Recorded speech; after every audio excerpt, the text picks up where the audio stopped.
Begin with breaking news out of the Middle East as Israel welcomes home 4 hostages rescued this morning from Gaza during a special military operation. All 4 kidnapped by Hamas from the Nova Music Festival during the October 7th attacks 8 months ago.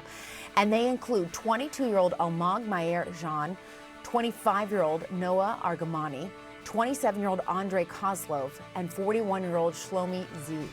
Andrei and Shlomi were working as security guards at the music festival. And you may remember Noah Argamani from this horrific video from the October 7th attacks. We all saw her screaming as Hamas fighters drove away with her on a motorbike. We know her boyfriend was also kidnapped and is still being held captive. Israel says this morning's rescue mission took place at 2 separate locations in central Gaza near a refugee camp. Palestinians there described the raid as hell on earth as heavy shelling and artillery fire bombarded that area. Officials in Gaza say at least 210 people have been killed, more than 400 injured, including women and children. But CNN cannot independently verify those numbers. We are covering these breaking developments from all angles. Ben Wiedemann has more on the casualties inside Gaza. But first, we start with Paula Hancock in Tel Aviv, who has more details on the surprise rescue mission that brought these 4 hostages home. Paula, how are these hostages doing? Well, Jessica, what we've been told from the doctor at the medical centre they were all taken to once they were rescued is that they are all stable, they are in good medical condition. And just outside that hospital, we have seen all day friends and family coming to welcome home their loved ones that have been in captivity for the past 8 months. Now, many of them have thanked the military for the mission. They have thanked those that were part of this rescue operation, but they have also said that there are 120 more hostages that need to be rescued. Now, we did hear from the mother of one of the hostages, Almog Mayer Jan, and let's listen to what she said. Thank you for bringing my son to me, to us. I'm so excited that I could hug him today. I couldn't stop hugging him. I couldn't stop. And tomorrow is my birthday, so I got my present. Now, she also said that they want a ceasefire deal to make sure the rest of the hostages can be released. It's something we've heard here tonight in Tel Aviv, where the weekly protest has been held. We heard from one of the women speaking. Her cousin is one of those who has died in captivity, the body still being held by Hamas, saying not everything will have a Hollywood ending. So there's a real push at the same time as celebrating the rescue of these 4 hostages, a push for a ceasefire and hostage deal. Jessica? And Paula, what more are you learning about the rescue mission itself? This was high-stakes stuff. How did it come together? So what we're hearing from the IDF side is that the military, the security agency, the police had a joint operation. They had been planning this for weeks. They say it was based on intelligence, and it was just on Thursday night that the Israeli Prime Minister Benjamin Netanyahu gave the green light to go ahead with this mission. They said they effectively built 2 apartment blocks. They knew that these hostages were being held in civilian multi-story buildings, and they built blocks so that they could train in how to try and extract them from that area. Now, they have pointed out it wasn't a civilian area, and that many of the other hostages would not be held in a similar situation. So they don't believe that this could be necessarily replicated after this. Jessica? All right, Paula Hancock for us live in Tel Aviv. Thank you very much. Let's turn now to the impact in Gaza, where Palestinians are describing that special operation as hell on earth. And I do want to warn you, some of the video we're about to show you is graphic.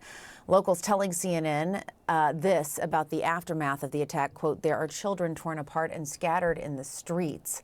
We turn now to Ben Wiedemann for more on the impact inside Gaza. And Ben, Hamas officials say there are more than 200 people dead, hundreds more injured. We were just looking at some of that video. What more do we know? Yeah, this is without a doubt one of the bloodiest Israeli assaults in this war so far. Now, doctors at the Al-Aqsa Martyrs Hospital in Deir el-Belah say that the death toll at the moment stands at least at 410, with more than 400 injured. Now, CNN has a cameraman who got into that hospital, and the scenes are utter pandemonium. Women, children, wounded, dead, all over this hospital. The morgue is full. The dead are on the ground outside. There are many relatives there trying to get treatment for their wounded loved ones. Others are weeping and praying over the dead. Now, this assault took place mid-morning, just before noon, actually, and at a time when many people are out and about. There's a market in the Nusayrat camp where this happened. Lots of people were in the street, and what we've seen video coming out of that place is that the Israelis used a lot of heavy firepower in that area where there were many civilians walking around. So certainly this is a success for the Israelis, but for the Palestinians, it comes at a very high price. And it's worth mentioning that the Israelis in military operations going back to October have managed at this point to free 7 hostages.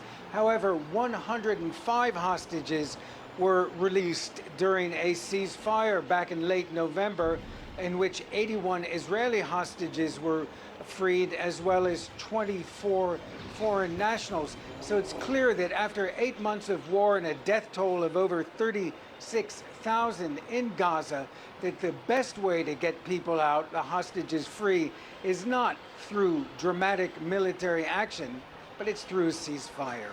Jessica? And Secretary of State Antony Blinken is traveling to the Middle East to push for a ceasefire deal between Israel and Hamas. What is the word at this point on how this rescue mission may potentially impact those discussions? Well, we've seen a statement from a spokesman for Hamas indicating that this might make things more difficult. But there already, it seems that even though President Biden came out on the 31st of May coming up with a 3-point proposal to try to end this war, both sides have been ambiguous. The Israelis have indicated sort of a willingness to go along with it, but Prime Minister Netanyahu has made it clear that his ultimate goal is the destruction of Hamas.